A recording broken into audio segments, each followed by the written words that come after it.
Thank you, Mr. Chairman. I just wanted to thank our witnesses for being here today, especially Ms. Owens for coming. I apologize I couldn't be here for some of the earlier parts of the hearing. I had an amendment on the floor that we were managing. But I did walk in a few minutes ago, and Mr. Meadows and I were visiting in the back room, and noticed that Ms. Owens, you hadn't spoke for a while. So if there's something you'd like to add to the discussion over the last few minutes, I'd be happy to yield my 4 minutes to you and let you comment. But thank you again for your outstanding testimony, for being here as our witness today. Thank you for that. I appreciate that. I was just commenting backstage, back behind the chambers, that it is quite ironic that I'm the only Black American that's sitting here, and yet the people that called this hearing haven't asked me a single question about my experience. I think that probably points to what I say the larger issue is that Democrats come up with the problems, they come up with the solutions, and Black Americans are basically used as props for them to get out their narrative and to ultimately control our vote using fear tactics. I also found it quite hilarious that when asked for actual numbers, nobody here could actually provide them, because it's not actually a problem in America, or a major problem or a threat that's facing Black America.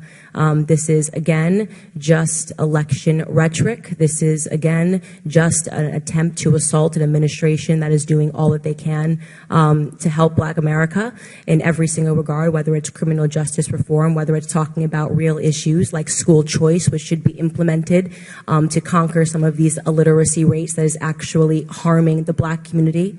And I think it's unfortunate that we have this many hearings on something that is so small in America, and we aren't having real hearings. I actually don't think the Democrats have completed a single day of real work since Donald J. Trump went into office. This has just been about attacking his administration day in and day out with things that do not matter. I am hopeful that we will come to a point where we actually have hearings about things that matter in America, things that are a threat to America, like illegal immigration, which is a threat to Black America, like socialism, which is a threat to every single American. And I hope that we see that day. It's definitely not going to be today.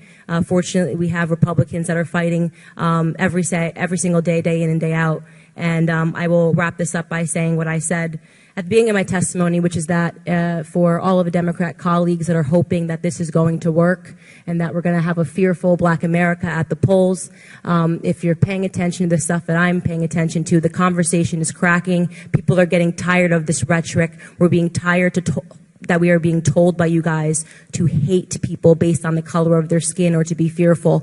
We want results. We want policies. We are tired of rhetoric. And the numbers show that white supremacy and white nationalism is not a problem that is harming Black America. Let's start talking about putting fathers back in the home. Let's start talking about God and religion and shrinking government, because government has destroyed Black American homes, and every single one of you know that. And I think many people should feel ashamed for what we have done and what Congress has turned into. It's days of our lives in here, and it's embarrassing. I thank the lady for her comments, and Ms. Owens, thank you for being here today as our witness. And with that, I would yield back